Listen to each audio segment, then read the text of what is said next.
Welcome to the Rob Liefeld Show featuring Robservations. I bring 5 decades experience in the world of comic books and entertainment.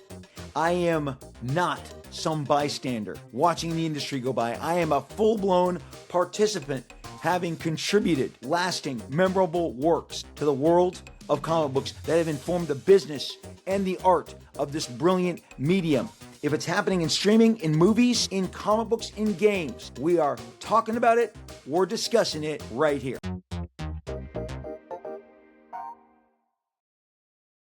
Hey everybody, and welcome to another edition of the Rob Liefeld Show featuring Robservations. If you're listening to us on Apple or Spotify or a podcast platform, we are listed as Robservations on YouTube. We are the Rob Liefeld Show. No matter where you're listening, tuning in, and enjoying the show, we are just appreciating that you are listening to us at all. Thank you for being such an incredible audience.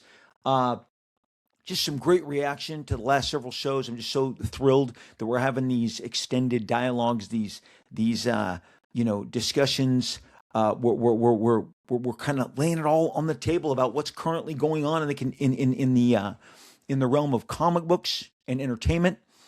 And your responses have been some of the most profound, most enthusiastic that this show has ever gotten. The last couple of episodes, the is Marvel tanking? Why Marvel should buy DC? You never know what you're going to expect when you put these topics on the table, but you guys have come with tremendous enthusiasm, reflecting many of you, especially the is Marvel tanking episode. You were out in force, reflecting shockingly the same ideas and opinions that were put forth by me on those episodes. And it's just sad. Other professionals have contacted me and said, man, Rob, it's a bummer. It's a bummer that Marvel has kind of,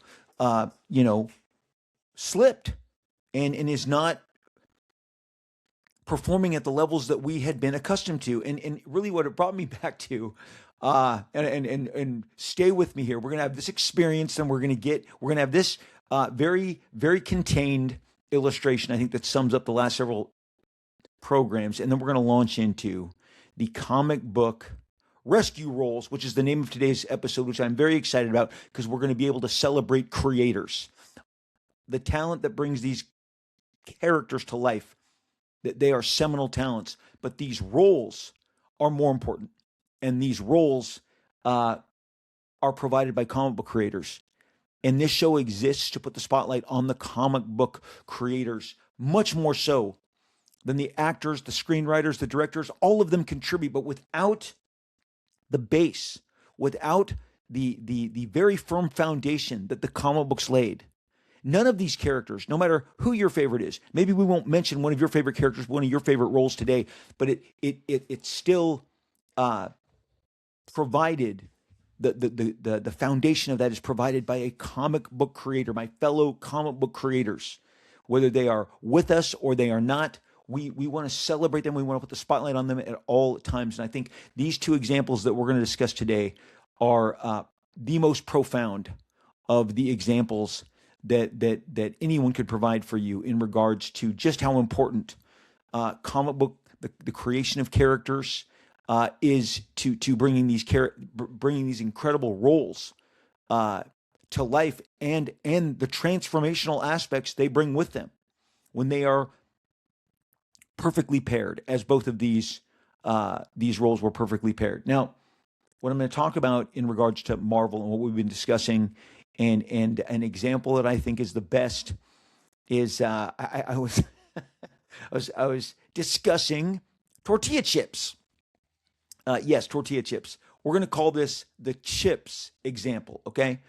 I have been raised, I'm born and raised Southern California. If you are in Southern California, as long as I have been in Southern California, or at any time prior, you know that we are rife with Mexican restaurants, and some damn good Mexican restaurants. Mexican food has been part of my life since I was a kid. My mom would make enchiladas, tacos, as so many of yours does. And you're like, Rob, we eat tacos in Montana too. I'm aware. in Minnesota and everywhere, but our proximity to the border, our proximity to Mexico, gives us, I think, a leg up, just like Texas. Are you really excited to go get Mexican food in New York City? I've had it. I've been to what I call, was told was the best Mexican restaurant in New York City, and it still couldn't sniff a great Mexican restaurant in Orange County, in Los Angeles, in Southern California. Okay. Texas also great, amazing Mexican food. Okay. I am a big nacho guy. I'm a big chip guy. Okay. And as you are aware, in many of the different Mexican restaurants that you could uh, frequent here in my backyard, you're going to get served a portion of chips to wait for your meal.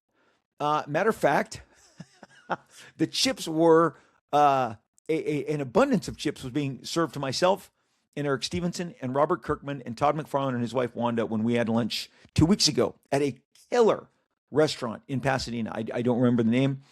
Wanda summoned this restaurant for us. We all met up.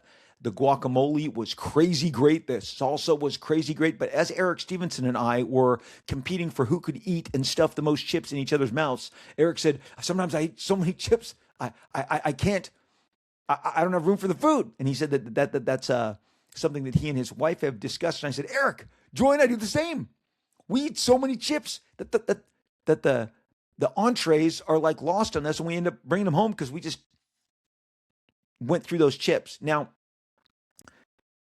there is about 3 years ago, three different, just really couple blocks from here, three different, on three separate corners of a possible four corners, open new Mexican restaurants, cantinas, so we are always checking them out because I believe firmly the success of your nachos, all of it. The guacamole can be great, but if the chips are bad, it's a lost cause. You got to have good chips.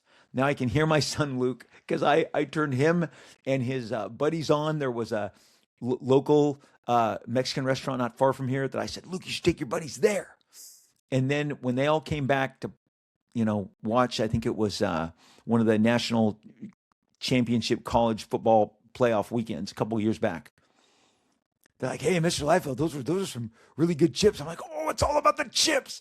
And those kids still, if I see them, they're like, is it still all about the chips, Mr. Liefeld?" So I am a chips connoisseur. Our favorite Mexican restaurant since the pandemic, we had driven past it a bunch of times, but one day for lunch, Joy and I decided to drop in about 5 years ago, coming out of the pandemic. Now, you got to buy the chips, but for my money, some restaurants just give them to you as a filler. Now, most of them charge, right? But these chips were ridiculously, incredibly, amazingly tasty, good, real good corn tortilla chips. They made them there. They made them on site. Okay, that's where you're gonna get some of your best chips. And these chips and the guacamole and the salsa became the most important part of every visit, of every meal. Joy would have her, whatever she was having, steak tacos, whether she was having an enchilada, whether I was having a burrito, whether I was having an enchilada, whatever it was all about the chips and the guac. And we would just put more salt on that than any doctor would ever recommend, but who cares?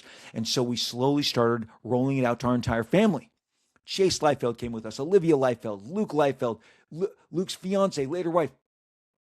Everyone's, "Oh my God, these chips." The restaurant knew it. Our friends, we started talking to our friends in the community.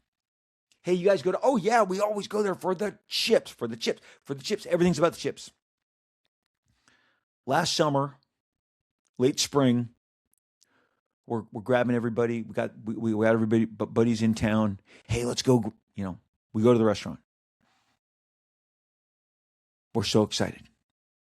They give us I always get the large chips with the large guac. Okay, walk them out to the table. We got two helpings because you got your two grown 20-something boys with you. I mean, we all love these corn chips, tortilla chips, and they don't taste good. And Oh, maybe I got a bad chip. You've done that. You've gotten a bad chip. I went in for the next, and the next. The guacamole was still superb, fantastic. The chips, not so much, not good. I was upset. I had to know. This can't be like the new face of these chips. They weren't as thick of a cut. They definitely didn't have the consistency. They didn't have the taste. The guacamole could not save it. I sheepishly walked in, because I just had to know. I walked up to the very kind lady who took our order, who we've seen there many years. I said, "Can I ask you something?" And she looked at me like I was about to be the 20th person that day to ask. I said, Have you changed the chips?" She goes, "Yes, we're using a cheaper ingredient now. We're using a cheaper tortilla. We're using the word cheaper," and you could tell she didn't like telling us. I'm like, "Oh, wow." I said, "We come here for the chips." And she said, "Sorry." And I'm like, "Yeah, whatever, Well, we never went back. We didn't go back because our friends, the same friends, all the 5 families that we talked to that were like, "Do you go there for the chips?" They're like, "Have you tasted the chips suck. The chips suck. The chips suck." We went back there 5 weeks ago, earlier in 2026. Let's see if, because a friend of ours said, "Oh yeah, they've lost business." They didn't understand how many people were going. And these chips aren't cheap, people. I'm telling you, that swipe on that card is fat for those chips and that guac. People had moved on. People like us, we went to find another restaurant with chips that we liked. Okay? Because we eat out a lot. And I like a good corn tortilla chip. And I went and found ones that are like it. We went on a search. We went to this and that and this and got all variety of different chips, but finally settled on a place that it's not like we gave up tortilla chips. We didn't. We just didn't go there because their recipe wasn't the same. So we went back there. I'm going to say, like I said, 5 weeks ago, we ordered weak ass chips. Not happening. The glory days of those chips are gone. And here's the deal. Like I said, I could find chips more to my liking somewhere down the street. Now, if you're like, "Liefeld, you're crazy." I'm not saying I'm not crazy. I'm servicing what I like, and I'm buying what I like with the outlets that provide me what best reflects my tastes. 10 years ago, a restaurant went out of business. It had the previous champion of all good chips, okay? And they went out of business. They boarded up after servicing our families for 15 years, boarded up. This is way before the pandemic. We're talking, I would bring Robert Kirkman to this restaurant. I would bring everyone to this restaurant. The best chips, the best nachos. And because, man, the consistency of that chip has to hold up with the guac, with the salsa, with the melted cheese, the black beans. I get black beans, okay? So that place went out of business. This place replaced it. When they said, "Yes, we've gone," it's like Martin Short in Father of the Bride. If you've never seen it, I'm dating myself, but he's got a funny accent and he says, "Oh, you want the chipper chicken?" He's saying the cheaper chicken. Oh, to Steve Martin, because you want the chipper chicken. Okay, so we got the chipper chips and we didn't go back. You thank you for telling me that you've changed the ingredients. Marvel Comics is the chips. I can get comic books somewhere else. And if you've changed the ingredients and you've gone the route of the chipper chicken, as Martin Short would say, or you've gone to the cheaper ingredients, the less tortillas, whatever, because those were X amount cheaper. Well, guess what? You're selling me a premium chip, expensive chips, expensive guac. I'll go fill that need somewhere else. If the price of the chips are going to go down, I'm still not hanging around. The quality just dropped. The lesson of the chips, kid, is maybe when you decide to take that cheaper route, We're not going to pay big talent. We're not going to, have big contracts that lure people anymore. We're just going to have the fourth guy that says yes be our spokesperson for our line of comics. That's never going to go well with you. I end this once again strenuously saying, beware the chips, kids. Beware the chips. When they change the chips, get out of there. They've made their decision, and so are you. You're the consumer. We left. Took us a year to get back there. Still no change. The other food, quite frankly, I guess I've left that out, wasn't so good as to keep us there. In some instances, I can get a better enchilada at Del Taco. Okay, everybody has their different, entrees that they do better than others. This particular restaurant, Mexican restaurant, favored more fish. They favored more, different fish options on the menu. That's kind of their specialty. But I'm telling you, people, and none of all the other families that we know went there, they stopped going there too. A lesson to learn. Don't change the ingredients. Be very careful. Okay, today, rescue rolls, comic book rescue rolls. Okay, so I listen to a lot of podcasts, maybe too many, politics, sports, entertainment. And as I've gotten older, and as this show has gotten older, I realize that we are getting further and further and further away from some of these great triumphant stories. The stories that we're going to bring you here today, you've seen the thumbnails, Robert Downey Jr., Ryan Reynolds. They are great triumphs. And I can see reasons why people wouldn't want maybe some of those struggles to be at the front and center, but it is the overcoming of the things that make the things special. This is my opinion. And I think we should celebrate great championships, great achievements. And today we're going to celebrate two great achievements. If you were to Google however many, can we do it? Can we do it? Let me do it right now. I'm going to do it right now. Watch with me live. How many, let's see if they can, how many 50-year-olds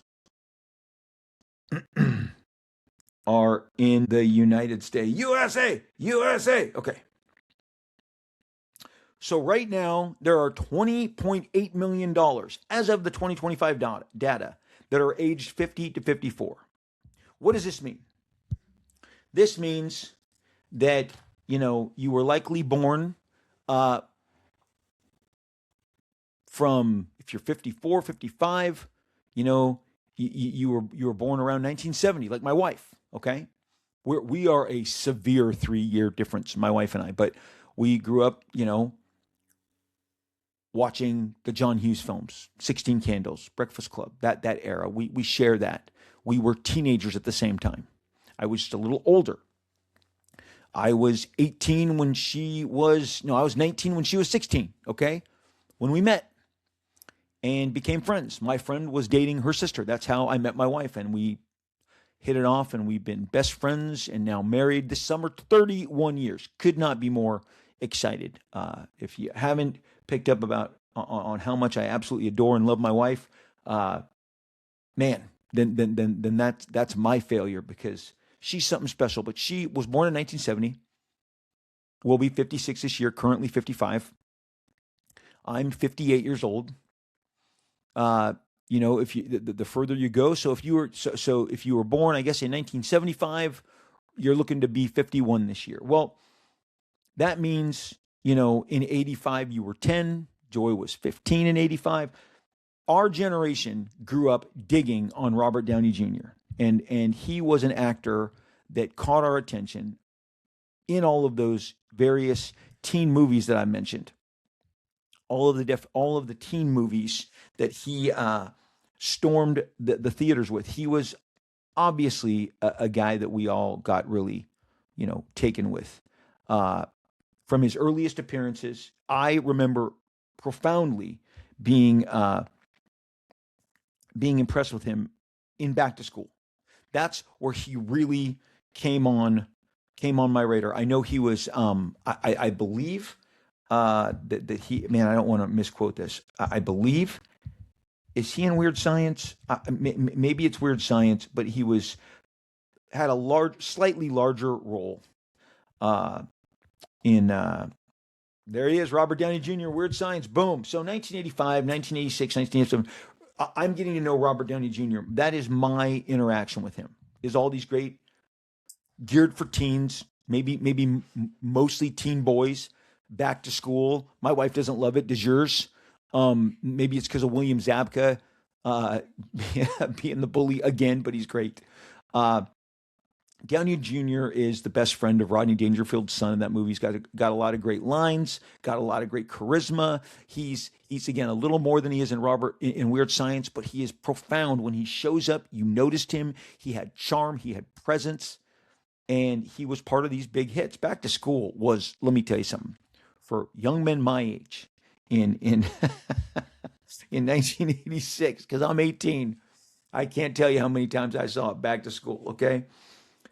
He's in The Pickup Artist in a lead role across opposite Molly Ringwald as she is just continuing to glow up, glow up. Now, The Pickup Artist wasn't a big hit, but his movie posters, sharing the movie poster, being the second build co-star with Molly Ringwald was a big deal. It was part of his ascension. He is ascending. Uh, if you've never heard of The Pickup Artist, uh, well, there you go. There's the poster they use on IMDb. Again, second build. Molly Ringwald was the hot big star based on every single movie that she had. Then Less Than Zero is fantastic. This is where we learned the extent of Robert Downey Jr.'s. I'm just showing you a little thumbnail of Robert Downey Jr. Oh my gosh, it's so great with James Spader, Jamie Gertz. He goes on pretty much from Back to School to Less Than Zero to The Pickup Artist. Less Than Zero, also not a great big hit, but a profound kind of cultural movie for kids my age. Again, I'm now 19, early 20s. What me and my buddies do, and we do a lot, 3 nights a week, we go see movies. With me and my buddies, all either getting out of college, mid college, starting their private sector. There was about 7 or 8 of us. We saw movies all the time, and the movies that we saw and that we dug often featured great performances by Downey Jr., just as I'm sharing with you now. He really stands out in a great movie called Soap Dish, which is kind of a spoof on the entire soap opera scene. It's got Sally Field, it's got Whoopi Goldberg. Robert Downey Jr. makes his mark in that one. Then his signature, I think, achievement at that time was Charlie Chaplin, playing Charlie Chaplin in the movie Chaplin. So Downey Jr. has a multi-year, I mean, 6, 7 movies, a solid 5 years of just being on our radar. He's in Air America, okay? He's in Air America in 1990. I can't leave out. I cannot leave out Air America. Chances Are is a movie right before that. I'm sorry, Air America is before Soap Dish, before Chaplin. So there's this run. Less Than Zero, Weird Science, uh, Back to School, Air America, Soap Dish, Chaplin. He is really established himself as a presence, as a leading man. He's growing into it. He's opposite Mel Gibson when Mel Gibson was massive, okay? Coming off, Air America is after the Lethal Weapon movies, the first two. And Mel is just red hot. He is probably the biggest selling point of Air America in 1990 because he's, Lethal Weapon and all the other different movies that Mel's done have just put him on top. But in Air America, again, not a great hit, but fun seeing them hang out together. Like I said, 1990, I'm 22 years old. So I'm going to the theaters all the time, drawing comics, movies were my outlet. And then through the 90s, I would say that Downey Jr.'s career started to slow down. And it's when you started to hear uh, the rumors that he was struggling with drugs and struggling with addiction, which he did. It's public record. I'm gonna share with you from the Marvel this incredible book that I've set aside. I'm gonna read out of it. Marvel Studios, they put out a 2 volume, huge coffee table book couple of years back. I featured it immediately on episodes during that time, talking about the success of Marvel Studios, and obviously Robert Downey Jr. is integral to that. But getting there was crazy. It was in the '90s where the roles and the opportunities, not because of his obvious talent, but the drug rumors had started to the point where he was getting, and he made some interesting films. He absolutely made some interesting films, but the big giant, the idea that he was going to, and during this time, obviously Tom Cruise has come of age, uh, and become a giant leading man, the premier leading man, launching into the public consciousness around the same time Robert Downey Jr. was. Uh, Tom Cruise, took the brass ring, ran with it. And then there were others. Obviously, Keanu Reeves was getting some swings, some at bats at being like Tom Cruise level. There's a glow up, in the middle of all that with guys like Patrick Swayze. But there was a slowdown in regards to Robert Downey's career, Robert Downey Jr.'s, that happens after Chaplin. Because in the '90s, uh, you know, one of my favorite movies, one of the ones that stood out to me, he did a movie called Two Guys and a Girl, Two Girls and a Guy. Sorry, really great little kind of single apartment set piece. James Toback is a very interesting director. Heather Graham's in it.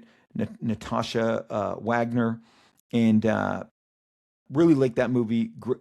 Great performance by Downey Jr., but by no means a hit. And I'm not trying to say I don't think anybody stars in that movie and makes it a hit. So it was just the great performances. He was still putting them on film, but they weren't getting significant box office. He wasn't making a significant dent in regards to his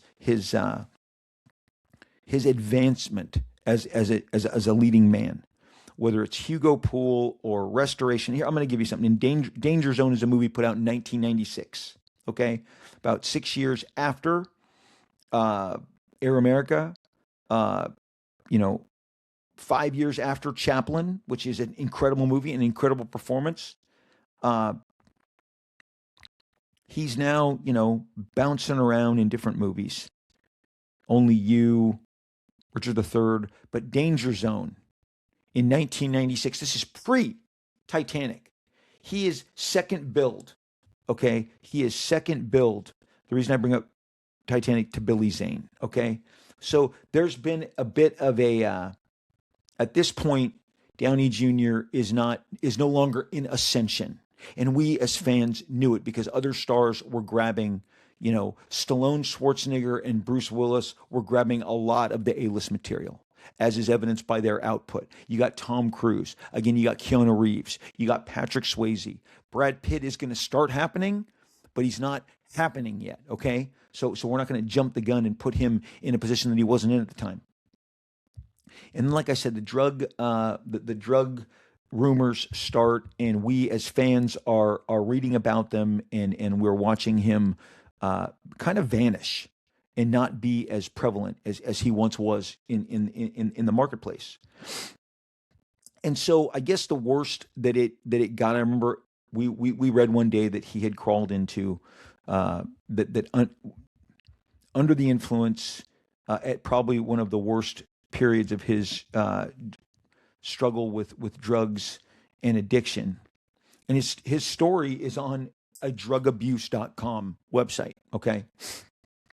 And it talks about how, because it was all over the news that he had wandered into somebody's house, I think maybe in Malibu, a beach house, a house on the beach, and was found asleep in a bathtub. When I told my kids this, they couldn't believe it. And I don't tell it. There's no kicking Robert Downey Jr.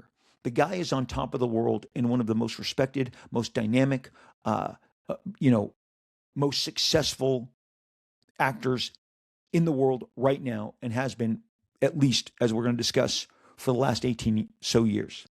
But this period in the valley, you know, definitely a valley for Robert Downey Jr. He had really, I guess, hit a wall. Most people don't know that he spent a year, the better part of a year,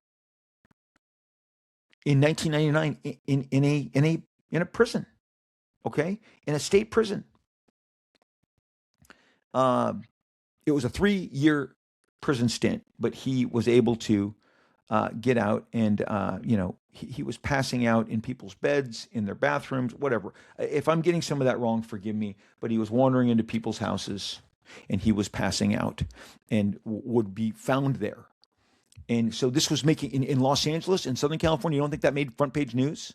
Just like when Mel Gibson gets arrested, it's not front page news, then everyone jumps on it. And the tabloid scene wasn't the tabloid scene of now.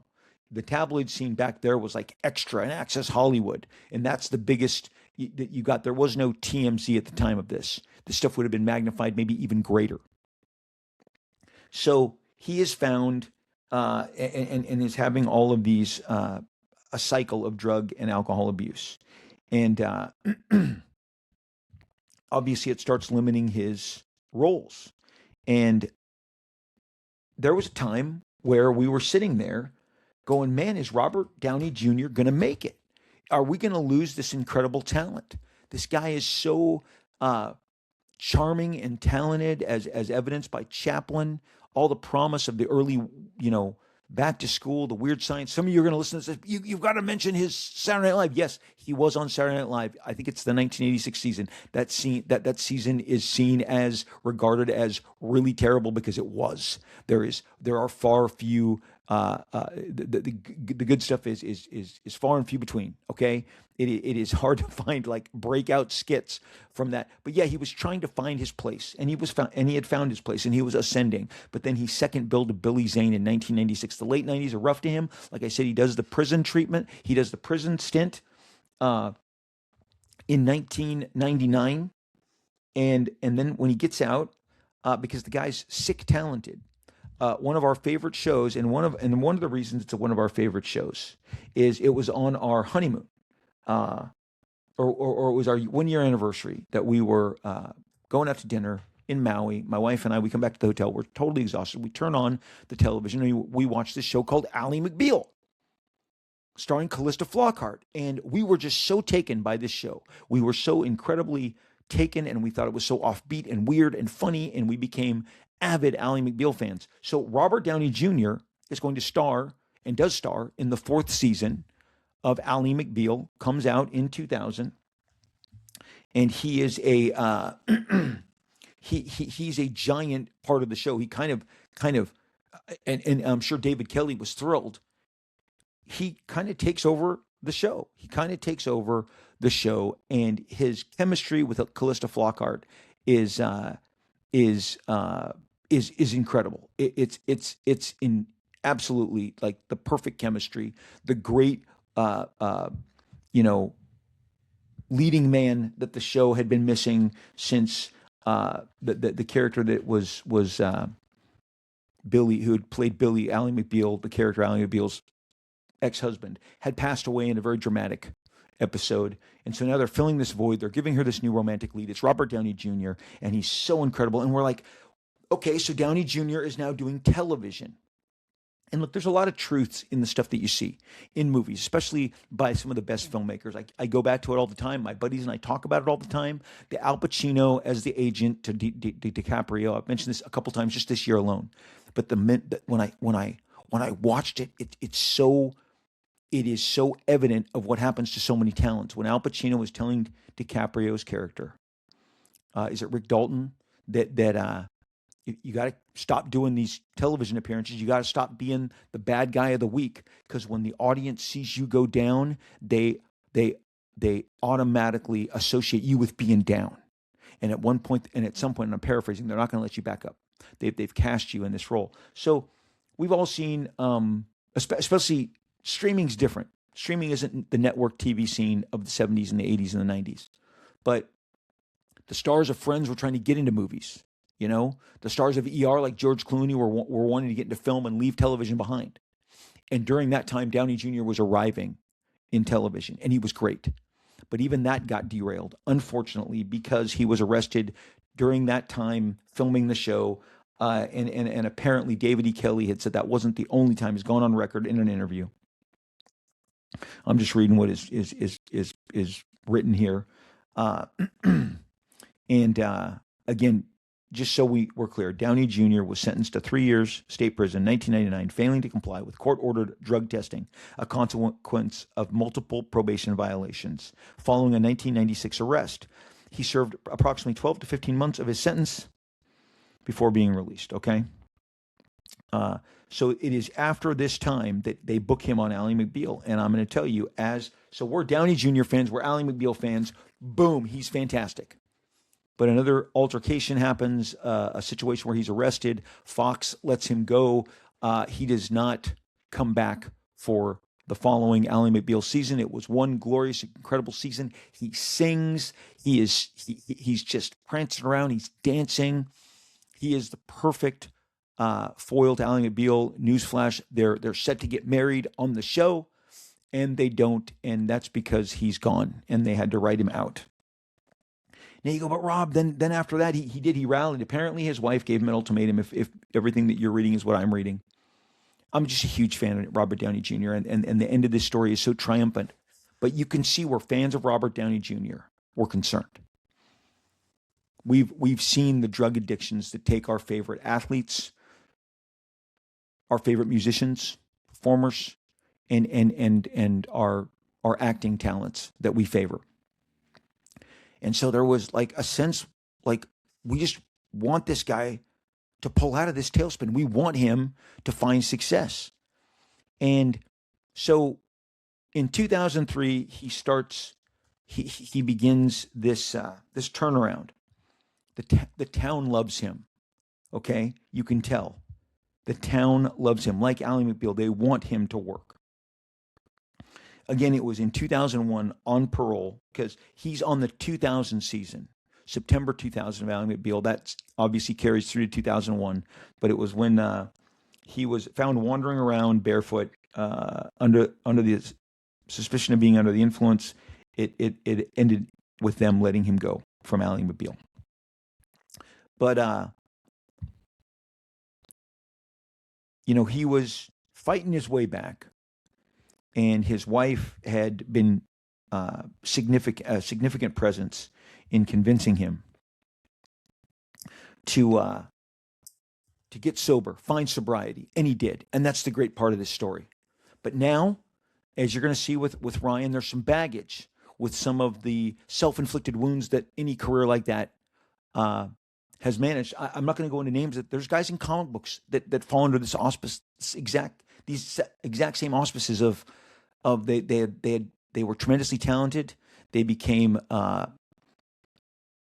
consumed by addiction, had their trouble fighting their way out of it. Through that, they became more scarce, less known, and then less reliable, and people have their hesitations. You're going to read about Marvel's hesitations. I'm going to read it from a book that Marvel published, and I'm sure that Marvel sent it to Robert Downey Jr., given his importance in the grand scheme of everything that they do and have done since 2008 with Iron Man. I am certain that what I'm going to read to you was approved by Robert Downey to be in this. I don't understand how he could not be in this. Again, they have a general respect and acknowledgement of importance to each other. So I don't think this Marvel book goes to press and has the accounts that it does without Robert Downey Jr. blessing it. Kiss Kiss Bang Bang is a movie that if you haven't seen, would you go see it? Shane Black is a guy that came from Orange County. He was one of the Orange County hotshots that took everybody by storm. And he wrote and directed Kiss Kiss Bang Bang, which is a key, maybe the most important part of getting Robert Downey Jr. back on track. Opposite Val Kilmer, with for me the discovery of Michelle Monaghan. Joy and I, we could not believe it. It's like a Christmas themed movie, but it is two bumbling gumshoes in a typically incredibly witty, dialogue driven, but there's no shortage of action.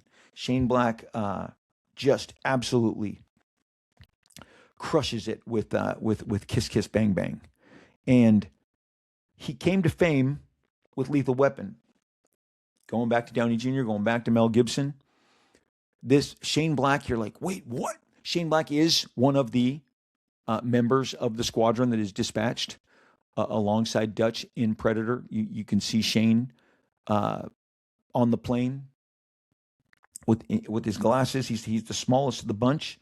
Um, but the Lethal Weapon franchise was born because of Shane's incredible writing. That script took people by just it just shocked them. The characters of Riggs and Murtaugh, their back and forth, the level of action, the humor. I mean, kind of the reinvention, the modern reinvention of the buddy cop movie, even though it's very much based on Butch Cassidy and the Sundance Kid and the rapport that Redford and Newman had. But it was updating that. You can say, but Rob, 48 hours. No, Lethal Weapon really lives in a Butch and Sundance space, and it's fantastic. And Shane Black exploded. Shane went on to do The Long Kiss Goodnight. Uh, you know, he wrote and directed Iron Man 3. In case you were wondering, man, I remember him because Downey Jr. remembered him because Shane Black did him a solid, put him in the lead in in uh, in Kiss Kiss Bang Bang.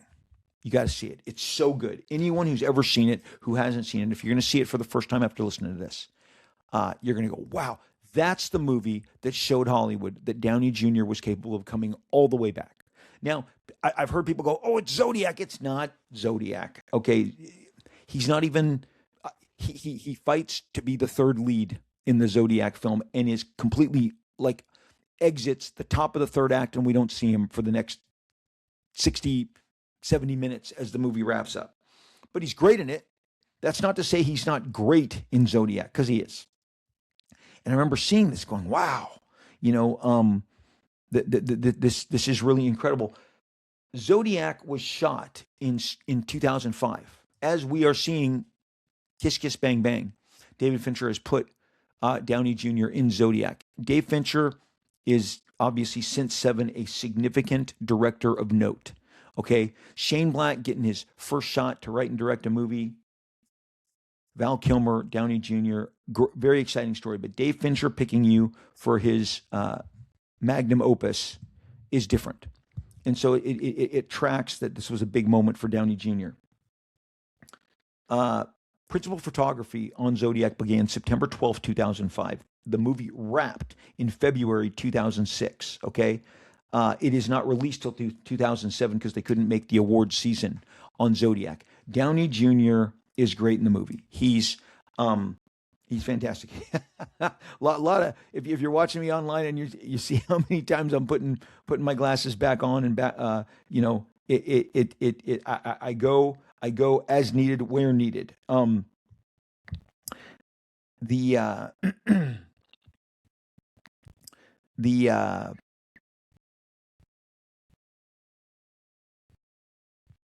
the trajectory from there is again because Downey Jr.'s turn in Zodiac doesn't come until 2007. Is it winter 2007 is when they released that. And obviously he's in great company. He's remembered fondly. He's regarded as, again, just another great Robert Downey Jr. performance. At the same time, they're trying to get the MCU off the ground. Now, if you remember correctly, and I've done a couple of dedicated episodes, maybe one's called the D list, because the investors, once again, just to refresh your memory, referred to, and this is in the Wall Street Journal, these are in the financial papers, that Captain America, Thor, Iron Man, and the Avengers were regarded as D-list characters. They had seen that Spider-Man and Fantastic Four and X-Men were historically top sellers, big names, none bigger than Spider-Man and the X-Men, certainly at the time, and those were under the dominion of Fox and Sony, the Spider-Man and X-Men. Obviously, Fantastic Four is also at Fox. So when Marvel was trying to raise funds, and it's covered in this book as well, they needed to really, spruce up what was going on and get the Avengers to the top. That's why Wolverine and Spider-Man suddenly became Avengers, so that the Avengers would sell commensurately better than up with the X-Men and Spider-Man sales. Iron Man is, always been a big, exciting character. For me as a fan, I really always dug him, loved him the most alongside Cap in the Avengers. In the books that I read growing up with Jim Shooter, George Perez, John Byrne, all those seminal stories in the 70s that I worship and love so much. But he had a kick-ass run by David Michelinie, John Romita Jr., and Bob Layton. Like literally the best and most kind of crowning achievements of each gentleman's career. And were it not for X-Men or what was going on in Daredevil, it would be regarded as the best book of that era for Marvel Comics. It was that good. It's A++++, great stuff. The best Iron Man has ever been. But I'm going to read here. You're going to hear. There's a paragraph that I'll share with you where it is very open that Marvel is aware that Iron Man has no global awareness. He is not a well-regarded, high-profile comic book character. But as Downey Jr., Kiss Kiss Bang Bang is incredibly well received. Now, it wasn't a big hit, didn't make monster numbers. It was just like a cool little movie that people who like cool little movies went out and saw and talked up. And I'm sure it did way better on DVD, on all the different platforms, on whenever it was released to HBO or streaming, whenever Kiss Kiss Bang Bang found it. And then obviously in Zodiac, you get a very confident performance. You get a very confident performance by Robert Downey Jr.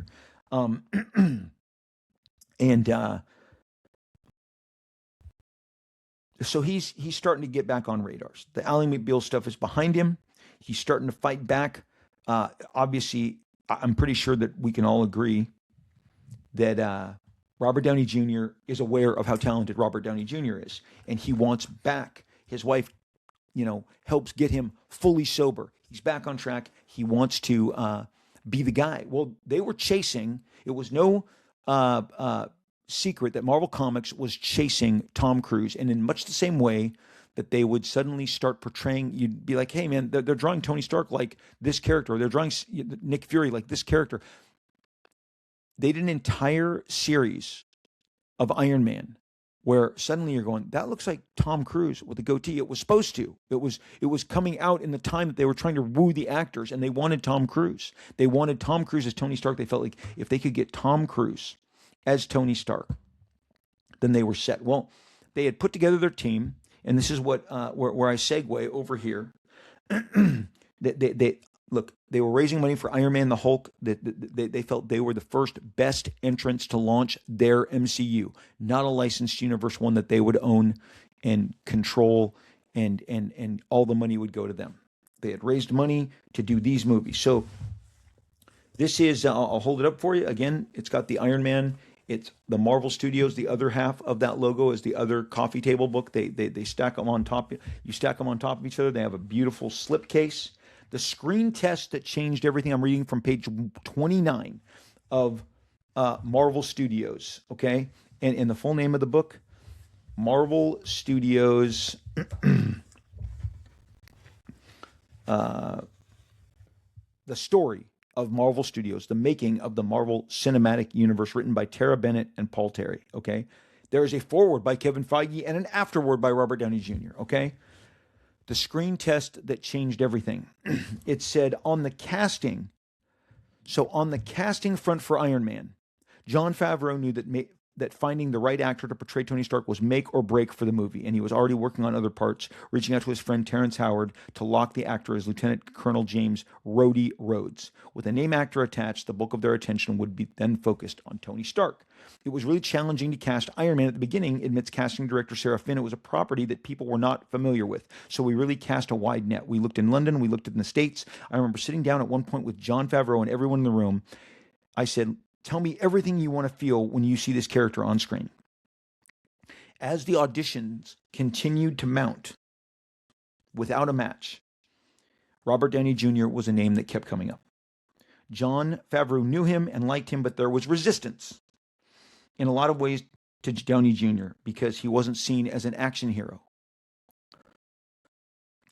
Downey Jr. was 3 years into his personal professional comeback, but the business was skeptical about hiring him, despite recent critical and peer praise from his work in Shane Black's Kiss Kiss Bang Bang.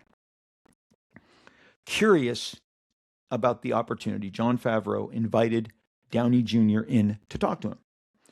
As an actor, hungry for the right part to help redefine his career, okay? Again, a Marvel publication. Downey Jr. says Tony Stark was absolutely on his radar. He was so interested. I heard that they were doing it. I'd read about it. I was familiar with the comics. Something just told me, you know what? This could actually be really cool. I thought this could be actually a new and smart iteration of the character. At the sit down, Favreau remembers that it was just the two of them. Oftentimes, a lot of people would come in for these meetings. Downey Jr. says Marvel had already met with others. I was a little starstruck. Jon Favreau says, I grew up watching him. But the conversation went effortlessly, and Favreau walked away energized at Downey Jr.'s potential casting. I felt he was really just in a great place, the director said. Everyone always knew of his tremendous talents, but there was definitely some concern because the second phase of his career had only been chugging along for a couple of years. And then it clicked with me that if he was Tony Stark, I have a whole movie. With him being Tony, every other decision will become clearer exactly what the path was. Here we go. Next paragraph. The Marvel board and Avi Arad initially were not keen on Downey Jr., mostly due to the problems securing artist liability insurance for him. They preferred other actors like Clive Owen and Timothy Oliphant, obviously very talented guys and guys who were had heat at the time. There was a lot of back and forth about Robert. Ultimately, it was the first conversation I remember having behind closed doors with Kevin. Everything was up in the air. Robert Downey Jr. was not approved, and other things were going on. It was in that discussion that Feige made it clear to Favreau that he too agreed that Robert was the only choice. And then they said, look, we're just going to have to stomach this and get ready for a fight. They had the screen tests, and as we know, honestly, as we go down, it comes down to, it really came down to Robert Downey Jr. and Timothy Oliphant. And I think we all know that the comic book gods prevailed, and we got Robert Downey Jr. as Iron Man. Now, I remember taking my boys, I've talked about it, I was very curious about Iron Man. The summer before was Transformers. I remember at the first afternoon screening of the weekend, Transformers came out with my two boys and my wife. Livy, our daughter, was home with my sister babysitting. I said, "Wow, Iron Man comes out next year, and he's like a mini Transformer. I think this is kind of like the new tick." I remember very specifically as we're walking out the aisle, and Jon Favreau in here talks about seeing Transformers that summer and realizing what he needed to apply to what they were doing to make Iron Man soar and go as high as possible. So they're shooting Iron Man when Transformers is in theaters. They have decided to take that leap. They are in principal production on Iron Man. Summer of 2008. Also, if you saw Tropic Thunder, right? I mean, maybe if Downey Jr. doesn't get Iron Man, he's still hired by Robert Downey Jr. I'm sorry, by Ben Stiller, and he and he is still in Tropic Thunder, cracking us up, and perhaps there's an all new comedic path that he follows because his role is Kirk Lazarus in Tropic Thunder, which is a role that even he admits he couldn't do today. It threaded that needle right before all of the chaos, social media, woke, cancellations, all that stuff happened. Maybe without Iron Man, something else happens. But that opening weekend, I remember leaving Iron Man, going, "Oh my gosh, I'm on record. It is the biggest glow up character from page to screen I've ever seen. The depiction of the armor, the tech looked like it was made in an Apple store, and of course now we've got this different Tony Stark." My wife asked me, "Was Tony Stark always funny?" No, not in the comic books. Those comics I mentioned, John Romita Jr., Bob Layton, David Michelinie, that incredible run. He was a more serious guy, more like a James Bondy guy, more like a Daniel Craig James Bond, not a funny guy, not Roger Moore-esque, fighting his own addictions. If you don't know, Tony Stark was fighting alcohol addiction. It almost killed him. He was reckless. He was on the outs with his own Avengers. He and Captain America had terrible trust issues that would obviously be revisited years later in the comics and then the screen with Civil War. But this new kind of flippant version of Downey Jr. was perfect. The minute you watched it, you're like, oh my God, how did we ever think of anyone else but this character? Again, a couple months later, Tropic Thunder, suddenly the world is Robert Downey Jr.'s. Because let's talk about the success of Iron Man. Uh, Mile Down the Road had its U.S. premiere. Let's see.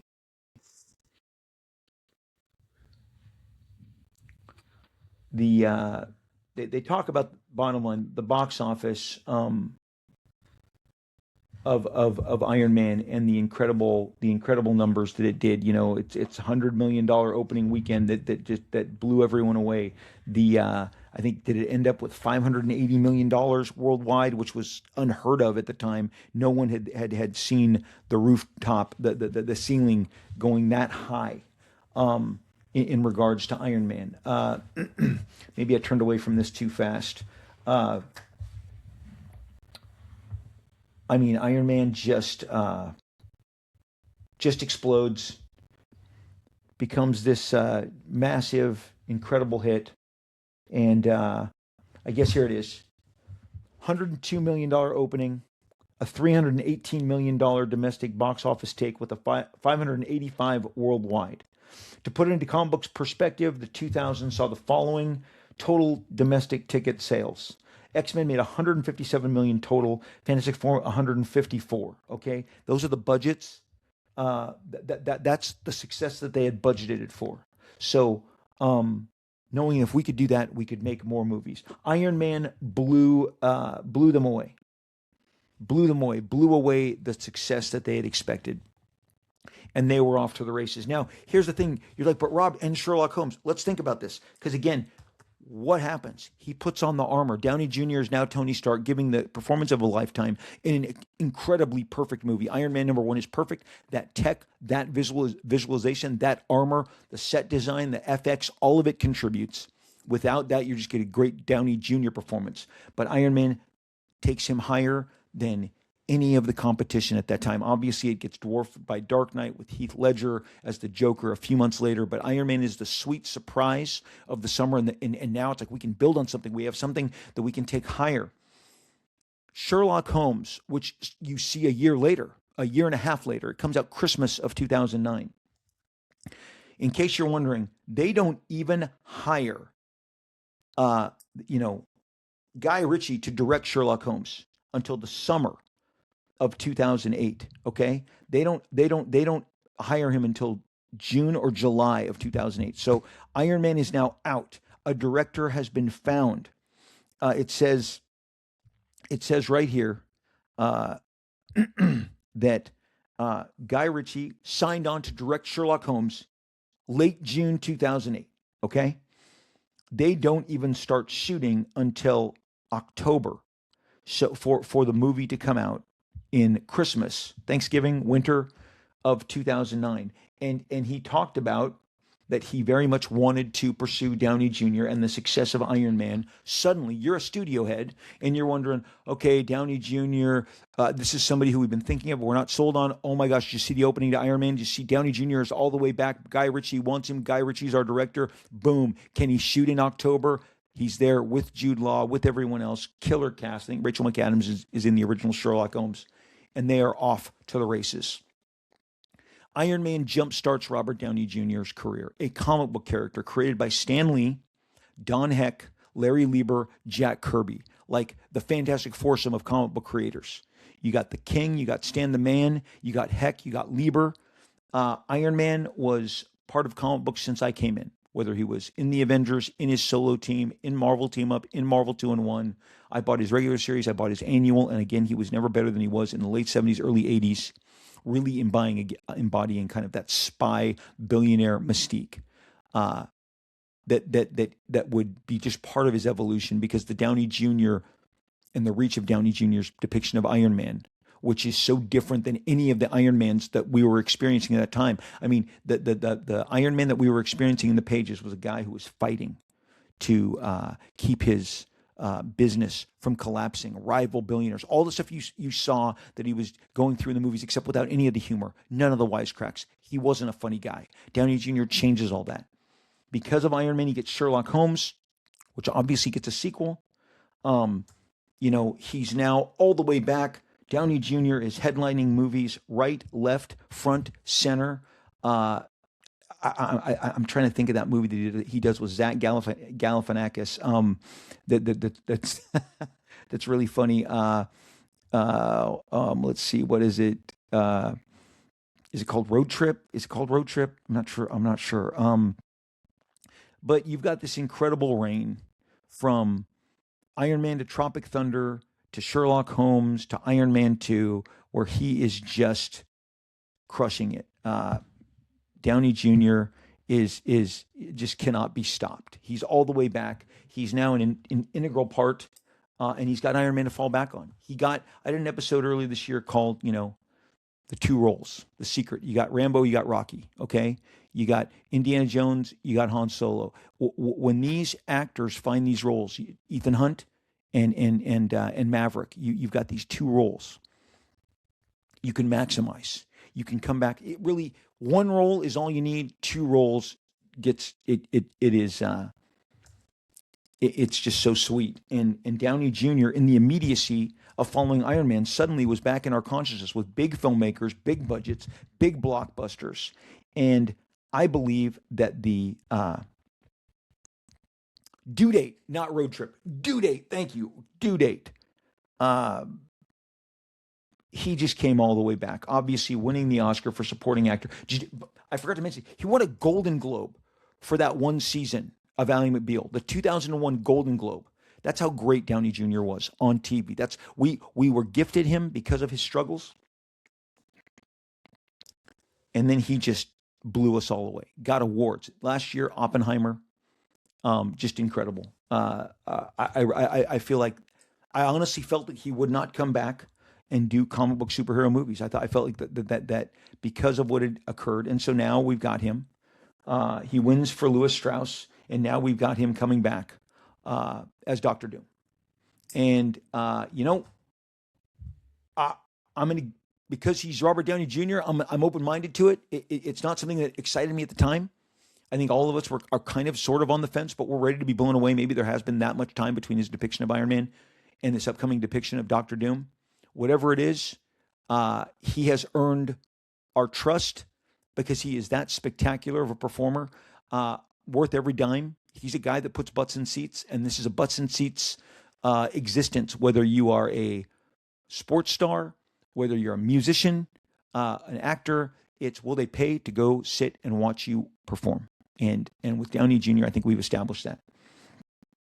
Often mentioned in the same breath, coming off a very similar trajectory, but none of the addiction issues, is Mr. Ryan Reynolds, who, so again, Downey Jr. crawled all the way back. I think probably the most difficult of circumstances.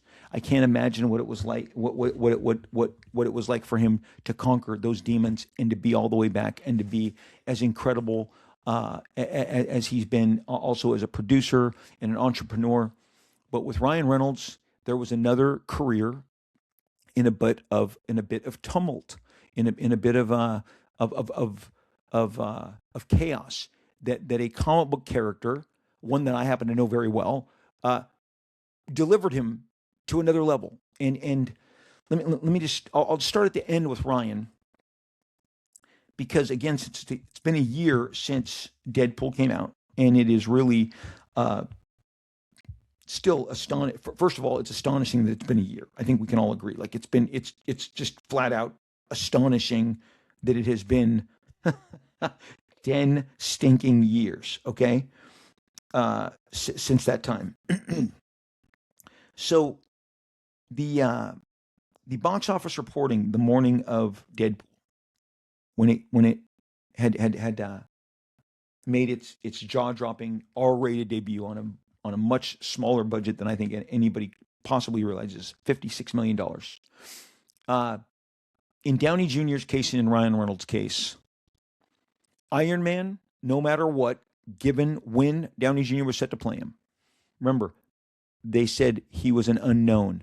I didn't read one page where they, even in the marketing, they said Marvel acknowledged that no one knows who Iron Man is.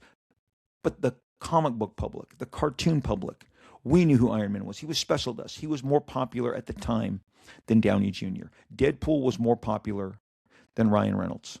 You didn't go see opening weekend of Deadpool because of Ryan Reynolds.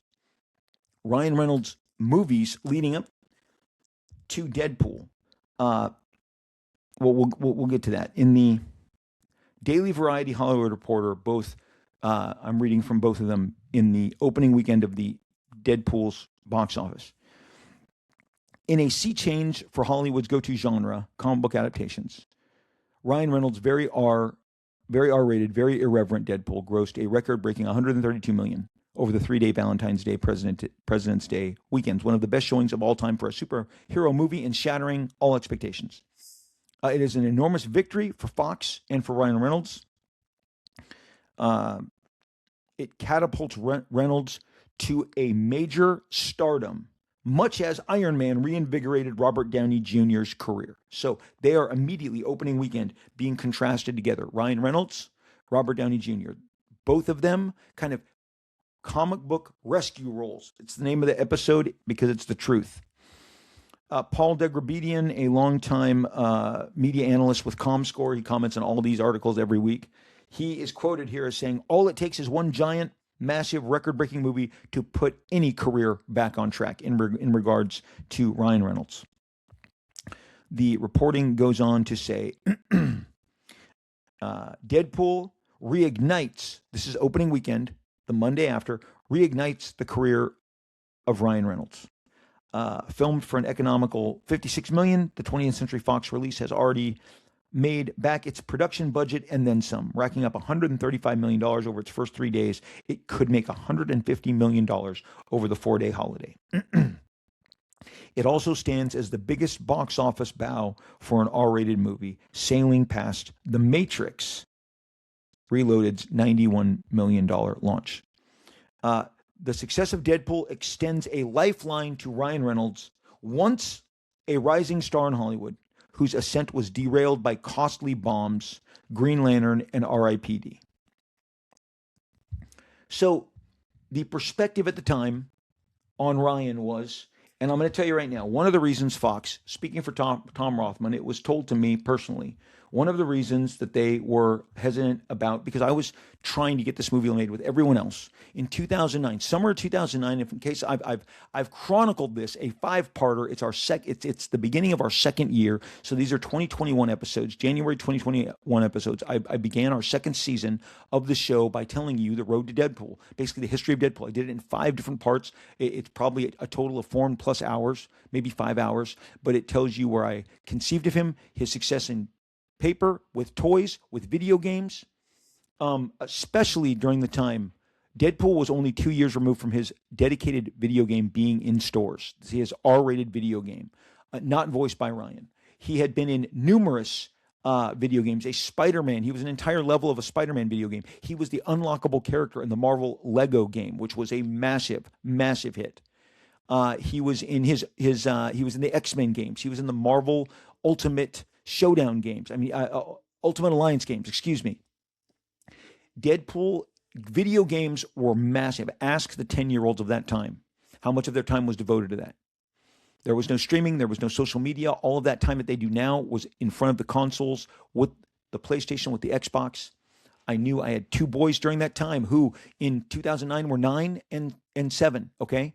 So I know of what I speak. I watched it. The Capcom Marvel game where Deadpool was one of the most popular characters fighting ever. And now with the revival of Deadpool being in the Rivals game, Marvel's got their biggest success.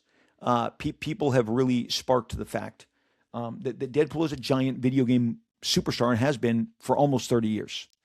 He had been in cartoons, and as I've talked to you, that statue right there is one of maybe 50, 60. The action figures, Deadpool was in your big box stores, in Walmart, in Target, at Best Buy in the 90s, okay? In 1992, in 1993. By the time the 90s ended, Deadpool had already had 4 or 5 action figures. He was a character on your shelf, on your desk. His first 5 appearances, guys, literally, it is like 10 million copies. I mean, from 98 to X Force number 1 to X Force number 2 to X Force number 4 to X Force number 5, 10.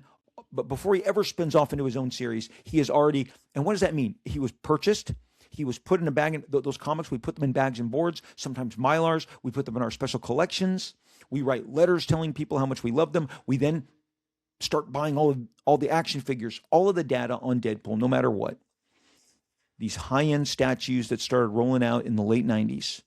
He is a character associated with being popular, being successful, and being a favorite.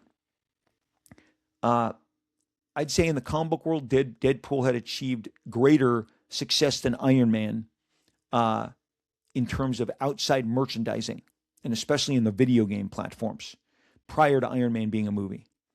But that's the role, the rescue role that Deadpool, that Ryan Reynolds is stepping into at that time, just like Downey Jr. is stepping into Iron Man, the rescue role, the one that's going to transform everything. The reason they're saying these things about the costly bombs is because, unfortunately, it's part of the business of Hollywood. And on the back of Green Lantern, Ryan did go and do R.I.P.D. R.I.P.D. came out in 2013. This is the listing. If you Google, just Google R.I.P.D. in Google and other platforms, it is a major box office bomb. It grossed $78 million against a budget of $130 million. I'm sorry, against a budget estimated between $130 and $154 million. It earned $33 million in the States and $44 million internationally. You guys know the math. You half it. We're going to bump it up. Say it made $80 million instead of $78.3. So it basically brought $40 million back on an estimated between $130 and $150. Even if we go the low end of that, it is $100 million basically underwater. Poor critical reception and poor commercial performance is what it's associated with. The movie that came out right before, and I'm going to tell you this right now, this is the craziness. This movie, July 10th, 20th, is when the Deadpool trailer is shown in Hall H in San Diego during Comic-Con. Very exciting. The room shook. We've all talked about it. That weekend, the last movie Ryan made before Deadpool was in theaters, Selfless, by a great filmmaker with great talent. Ryan's a great talent. What's it called? Sir Ben Kingsley. And the movie worldwide, Selfless, on a budget of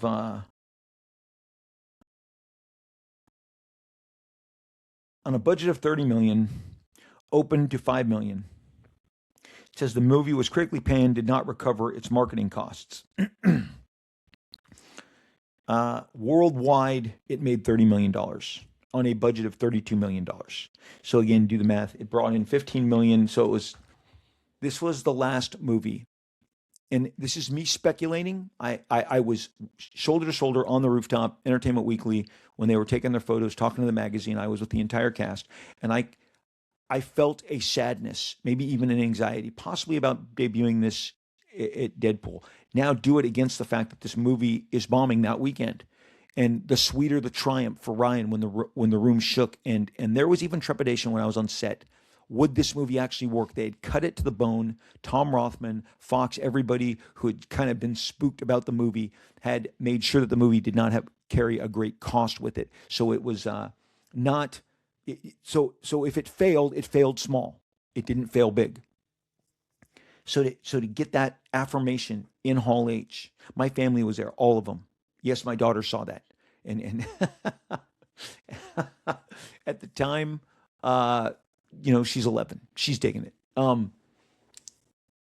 It was. I walked out of there, and I had booked a bunch of different interviews with Hollywood Reporter, with Variety, with the guys at Fandango. Sat down with Eric Davis, and we talked about the excitement in the room. You could tell this movie was going to work. It was going to deliver a different result than the results that Ryan had been seeing with Selfless and R.I.P.D. And then there was another movie, and it's a great movie, and it's got a great cast. Ben Mendelsohn is in it. It's called Mississippi Grind. It's a great movie, but no one saw it. It was another box office miss.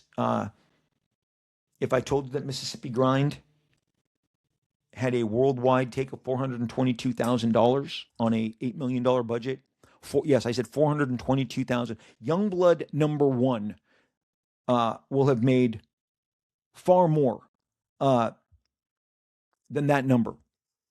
Youngblood number one in 1992 made $1 million. A movie, Ryan Reynolds, Ben Mendelsohn, Mississippi Grind, came out 2015, another movie right before Deadpool. So the last two movies leading up to Deadpool, things are dire, things are dark. Ryan is obviously very talented. In 2009, he was the world's sexiest man. He was, or maybe it was around that year. He was on the cover of Entertainment Weekly, coming out of the pool with his tremendous 10-pack, whatever that was, this incredible chiseled form, that great face. He's funny, but the vehicle, and he had been Hannibal in Blade 3. Obviously, he had been in Green Lantern. The comic book roles hadn't been successful for him. The script that he was in for Green Lantern, I just want to tell you, the finalists and the trades reported this. Justin Timberlake was a finalist for Hal Jordan. Go Google it.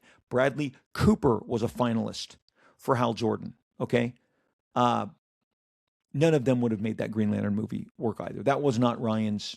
That didn't fall on Ryan. The entire execution of that movie. The director, for me, a director I've normally liked, did Casino Royale with Daniel Craig. Did GoldenEye, both first James Bond movies for Brosnan and Daniel Craig. Totally out of sorts. Totally misplaced on Green Lantern. Deadpool delivered the goods, like Downey Jr.'s Iron Man. Ryan had just been in material in movies that had not been well received. There's no reason to think that Mississippi Grind wouldn't make a few $1,000,000. Certainly no one said, we're going to make $455,000. I'm not misquoting that. Go to Box Office Mojo. Look what I'm looking at. Again, Selfless. I think it's Tarsim. Is that the director? He's so good. Selfless was, as I said, made, again, critically panned, did not recover its marketing costs. That movie opened about 7 months before Deadpool. Things were dire. Everything, all the chips weren't on Deadpool. And what happened since? Ryan owns a phone company. Guy, maybe the best advisor. Maybe he should give everyone advice based on the perfect match of him. And let's think about it. 90% of the time, 70% of the time, 70% of the time, he has his mask on.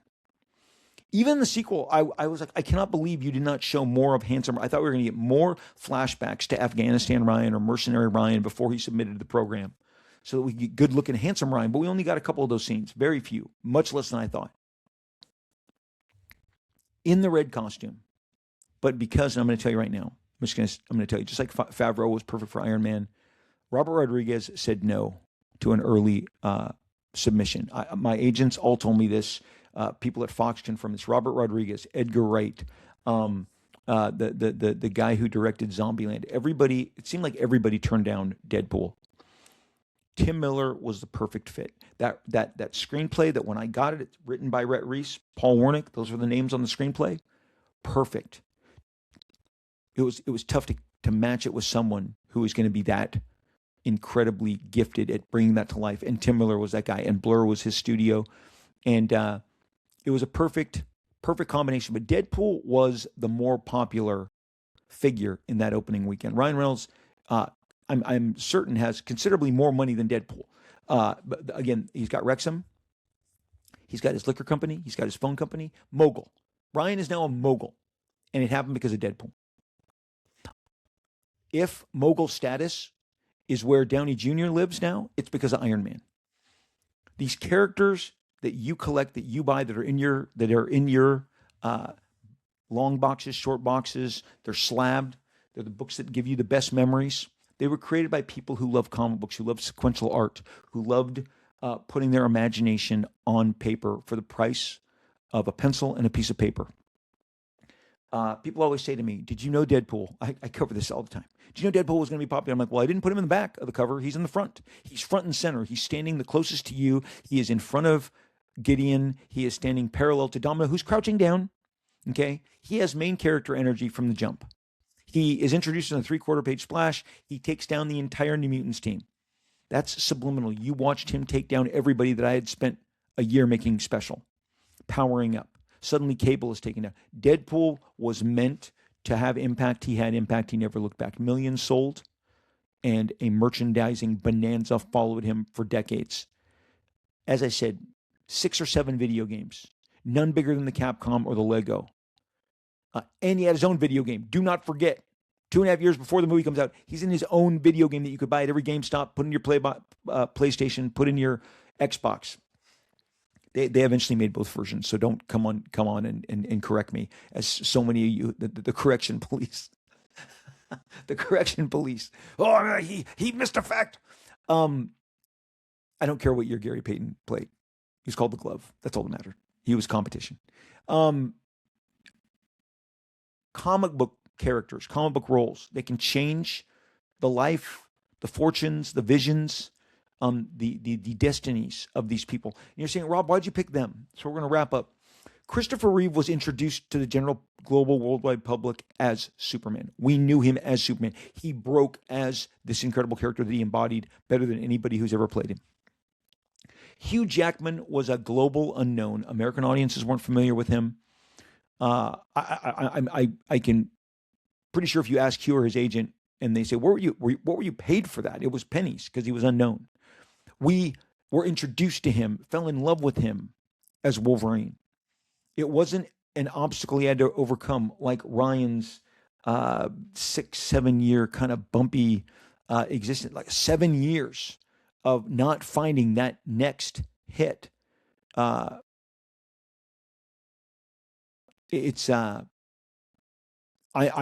am certain. Let the trades tell you. You know, what words did they first of all, they compare him directly to Downey Jr.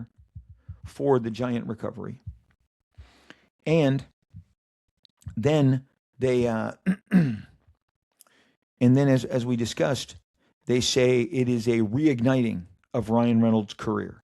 They say that that it extends a lifetime to Reynolds, who was once a rising star, whose ascent was derailed. Comic book characters did that. Comic books that we celebrate, the stories, the creators that we talk about here on the air. And my wife is always completely amazed how I can be so excited and so happy that these two seminal talents, both in the business a long time, at least 15 years both, more for Downey Jr. slightly, but when they found this role of a lifetime that changed them, that made them 100 million billionaires, whatever it is. And I'm thrilled by it. I'm excited. It's the power of comic books, the power of storytelling. It's the power of great characters. The other day, somebody said, Deadpool would have been, no, he wouldn't. I can redraw that character on the cover of 98 and put him in a decidedly different costume. He's red and black because I made him red and black. I can instantly make that guy right there gold and green. And not a mask, maybe a tiara, maybe a Shatterstar style face mask, maybe a completely different look without a full. This guy, that statue right there doesn't break the fourth wall. He doesn't talk back to me. He just looks cool. Looking cool is a big deal. Iron Man, and they talk about it in this Marvel book, they had to make sure he looked cool. They had to make sure the functionality of the armor, and that's when Jon Favreau talks about he saw how the Transformers moved mechanically, and he needed to mimic that because he saw how well, because it looks cool. Looks cool is a big, giant wave that you can surf all day long, okay? People like Margot Robbie. She exploded on the scene. Now, she was in a flight attendant show in the early 2000s. I forget what that was called. But that's where I first saw her. But her turn in Wolf of Wall Street just grabbed the entire entertainment industry, audiences. She is as much of that movie's success as DiCaprio. She is so charismatic. The screen loves her. Her attitude, her aura. She's amazing. She never looked back. She was booked in all manner of movies. Next thing, she's opposite Will Smith. She was now going to be opposite leading men or the face of her own franchises. Marvel, I thought we're going to get her for Captain Marvel, which would have been great. DC got her for Harley Quinn. It's not what made Margot Robbie. It was a costume she put on, she inhabits. She's fantastic. And but it didn't, she was ascending. Harley Quinn was part of her continued. I'm not sure that she has stopped ascending. Okay. But these two roles met these two talents. We weren't introduced to them as them. This isn't where we first got to know them as we've covered today. They had some troubles, bombs, burnouts, imprisonments, television roles that took them, that gave them a step back. But what put them on top was comic book roles by comic book creators. And that's why I love this comic book industry. The magic that we create is unparalleled, period. I read about books being optioned for movies, and they're still not optioning nearly as many comic books as they should, because the roles in these comic books are the ones that pop. They're rich. They look cool. Again, a big wave. You can surf for a very, very long time. Comic books are where it's at. This episode serves to celebrate comics. We're going to always celebrate comics. And the success stories of Robert Downey Jr., the success stories of Ryan Reynolds are great stories that deserve our praise. And Iron Man will be there for Downey Jr. whenever he wants to return to it. Deadpool will be there for Ryan Reynolds whenever he wants to return to it. They are rock solid. Maybe both of those roles are equal. A Rambo and a Rocky are equal in Indy and a Han Solo combined, because we're in a different age with different recognition and different importance cast of characters. I'll leave you with this. The interesting thing is, as we've talked about it before, given the success that's been given to these two gentlemen, and we'll have to discuss it in another podcast, but certain roles drag talent down to the point where that's the only thing you want them to be seen as.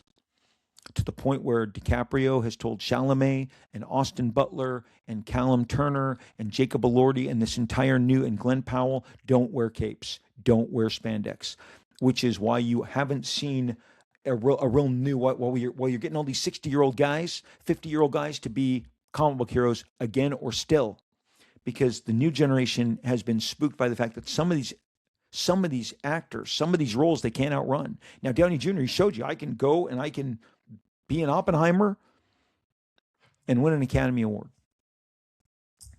But that's a story for another day. That some of them never escape these roles. You know who I'm talking about. You guys. But they're powerful roles to return to. Hugh walked away, came back, and audiences got even more excited.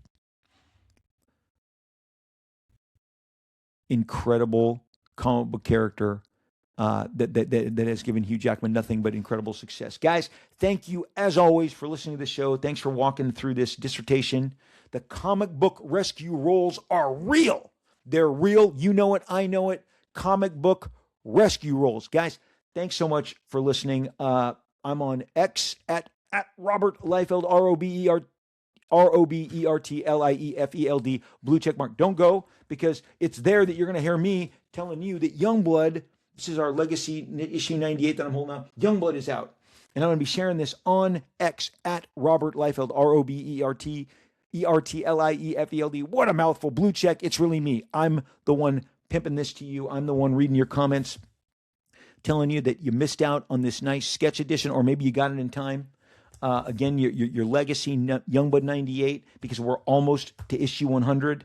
Okay, you're gonna hear me sharing the variant covers by Marat Michaels, this incredible Brigade Youngblood mashup that Marat Michaels, who's done Brigade over 30 years, did this incredible cover. You've got the incredible Eric Canetti, who is currently doing Absolute Batman. So if I'm not on X, I'm on Instagram. And besides doing skits and stories and challenges and hot takes, I'm sharing with you comic books. Instagram, I'm at Rob Liefeld, RoBLiefeld. Catch me if you can. I love hanging with you guys. I read your responses. I try to respond. Some of you guys get pretty snarky, and so I decide, well, maybe I'll be snarky back. It's fun. It's a fun existence. I know that's not all the covers. But I'm sharing with you what I got, how I got it. So these are the Youngblood comics that are coming to stores near you. There's some certain some male editions. Tyler Kirkham, this Battle Damage Die Hard #4. This is available from 10 Forward Comics. Okay, I'm giving it a shout out right here. Real Rob Liefeld is my TikTok handle. Real Rob Liefeld is my TikTok handle. A lot of the same hot takes, sketches, beefs, opinions. Pop the balloon. We're trying to do all of it. Thank you. Real Rob Liefeld on TikTok. Give me a hit. Rob Liefeld on Instagram. Give me a hit. And Robert Liefeld on X. Love to hear from you. Love to talk to you. We have a group. It's on Facebook. It's called Rob Liefeld Marvel Extreme and Beyond. It's a group. Rob Liefeld Marvel Extreme and Beyond. Jump in. Either myself or Terry Sala, Sala, will click you on through. We run the page. It's the group. Sorry, not a page. And we would love to see you there. We would love to have you there. Come hang with us. Great art, great hangs. Every episode of this show gets a dedicated post so you can weigh in, you can discuss, you can share, you can parse whatever that we have talked about on any given episode. Love to have you. Rob Liefeld, Marvel Extreme Beyond is the Facebook outlet. All the stuff I just showed you, if you didn't get it, like you didn't get this sweet, this is by Tezco and Smunchy. Sounds like Peaches and Herb, but this team is called Tezco and Smunchy, okay? Not Captain and Tennille, Tezco and Smunchy. These are the books that you're going to get to me from my live streams, whether I'm on eBay, which I'm on once a week. Follow my stories. Follow my Rob Liefeld Instagram. Follow my Real Rob Liefeld TikTok. You'll see links to go there to follow me, to join me. Or Whatnot. Get the Whatnot app, download it, follow Rob Liefeld, and you'll find me there. You'll be alerted when my shows go live. I have all of these comics with, this is a Liefeld chisel. That's a Liefeld signature right there. I'm giving it to you. There it is. You see it. I always talk about the chisel. Then there's a blood splatter chisel that's insane. A drop shadow. I got all sorts of crazy stuff that I am ready to share with you, excited to share with you. Jump on board. Catch me on all of these different outlets. Get the Whatnot app, Rob Liefeld. You'll be alerted when I go live. Follow me. Love to see you there. We have some great times on those live streams. People say it's like this podcast, except even more unhinged, and I'm here for it. Guys, hope you're doing well. Hope that you are mentally, physically, emotionally, and spiritually exactly where you need to be. Every day, it's like the world decides, like, we're going to make it louder, we're going to make it crazier, but you don't have to succumb. Step away, disappear, don't doom scroll, read a comic book. Oh, here's the cover B. I didn't show this, right? Read a comic book. This is Youngblood 4. Read a graphic novel. Read a Marvel coffee table book. Read this giant tome that I have. It's a beaut, okay? Go see a movie. Watch that streaming show. Go to a diner. Go to a restaurant. Go to a coffee shop. Hang out with your friends. Be loved. Give love is my motto, and we're lifting you up. We care about you. We want you to do well. Get off that hamster wheel. Get off that grind. Don't let it get to you. Step away. Take a long walk. Get out in the sun. You're like, Rob, it's snowing here. Okay. Then go back to streaming, movies, read a book. You got it. 2 fist bumps into this Blue Yeti mic. Wishing you all the best. Hoping the best for you. I'll be there next time. Don't miss me. My comic's out. The podcast is out. Thank you for making this show such a tremendous success. I can't even believe how many people we're connecting to. I love hearing from you guys. Really wishing you all the best. I'll be right there. Don't leave me behind. We will most definitely, we will absolutely, we will inevitably talk again real soon.